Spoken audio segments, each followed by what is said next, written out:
Silahkan. Oke, untuk yang masing-masing koordinator silahkan bikin jadwal. Jadi di kau harus tahu tanggal sekian harus apa, tanggal sekian sampai tanggal sekian harus apa. Ya, jangan sampai kayak bobal dogannya mau dititah ku ibu Ira karek. Tak mun teu ditegur langsung baik. Tapi nanti kondisinya yang kena adalah rekan-rekan nanti kondisinya. Pada saat Teh Ira ingat, nanti dikerjakeun. Nah, ini jadi hati-hati untuk kerja bukan karena Teh Ira, tapi niatkan karena Allah.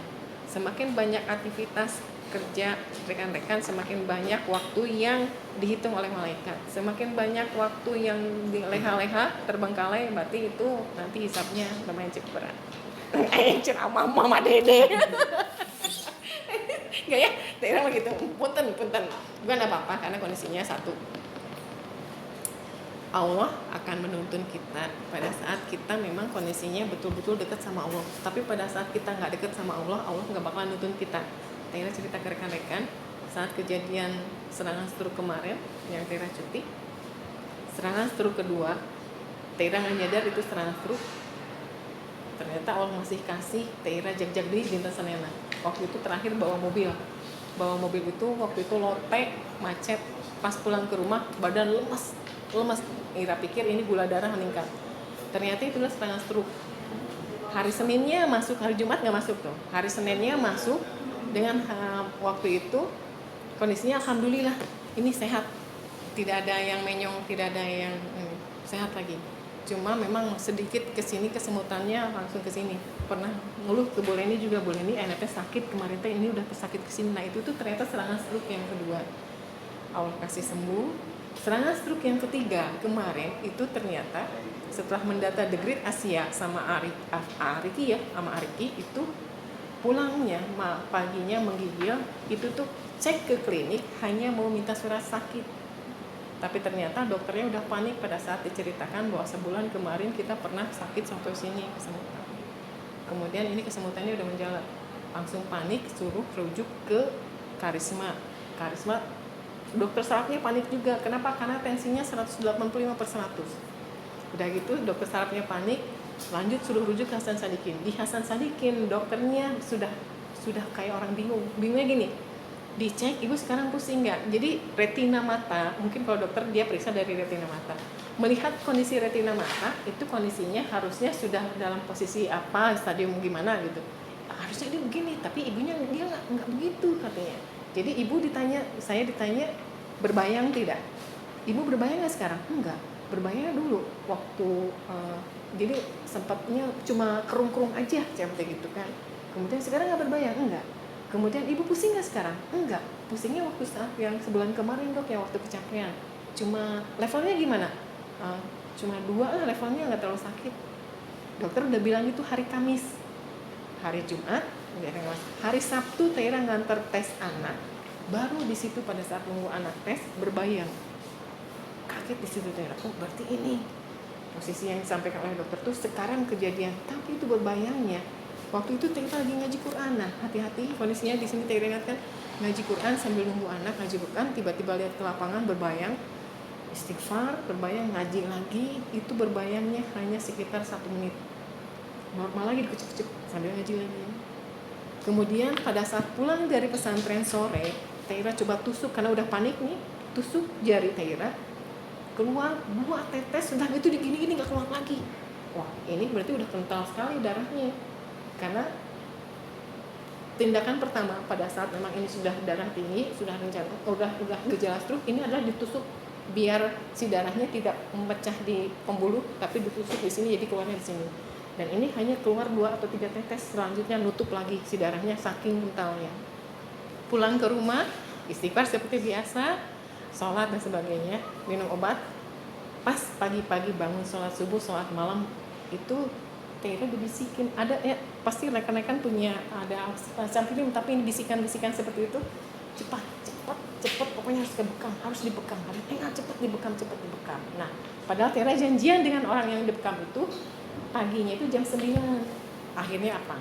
Setelah sholat subuh Tera langsung tarik anak, cepat ayo antar Umi kemana? Ke tukang bekam. Bukan di jam 9, enggak, kita cari tukang bekam yang lain. Nah kebetulan dikasih rujukan yang di Haji Gopur, Fasdu. Itu pagi-pagi jam 7:30 ke sana, jam 7:30 ustadznya baru datang. Ustadznya minta maaf karena dia lagi ngisi pengajian. Nah, jam 7:30 itu, sebelum jam 7:30 Tera udah punya feeling, antar Umi. Kenapa? Umi mau meninggal, ya cepet antar. Anak ada acara, tapi akhirnya dia bismillah nganterin Uminya.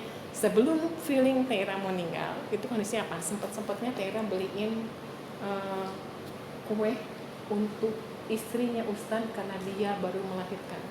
Ini adalah amalan terakhir saya ke orang lain. Sebelum saya meninggal, saya kasih kue karena baru sesar. Ustadznya datang, kuenya dikasihin. Ustadz, ini kasihin dulu ke istrinya. Nanti aja deh, ibu aja dulu. Enggak, Ustadz ini kasihin dulu. Kasihan belum sarapan, baru disesar. Akhirnya Ustadznya nggak pakai panjang, langsung bekam. Setelah selesai dibekam, sekitar jam 9, jam 10 saya balik, cuci piring sebentar, baru terasa serangannya. Sakit kepala, ditidurkan. Pas saat sebelum ditidurkan tuh tensinya karena udah dikeluarkan darahnya hampir 250 cc, tensinya 150-an per berapa gitu, per 100 berapa gitu, udah turun dari 185. Dan disitulah kondisinya Allah bantu Tera tidak pecah. Kalau misalnya Tera telat dibekam, maka disitu pecah.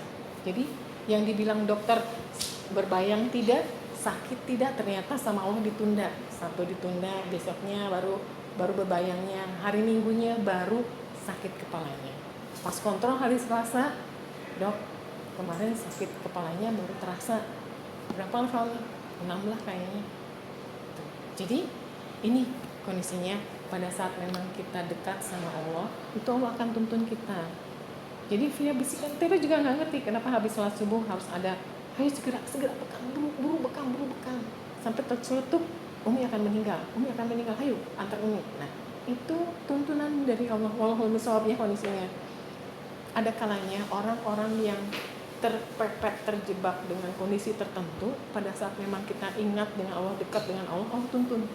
Seperti itu.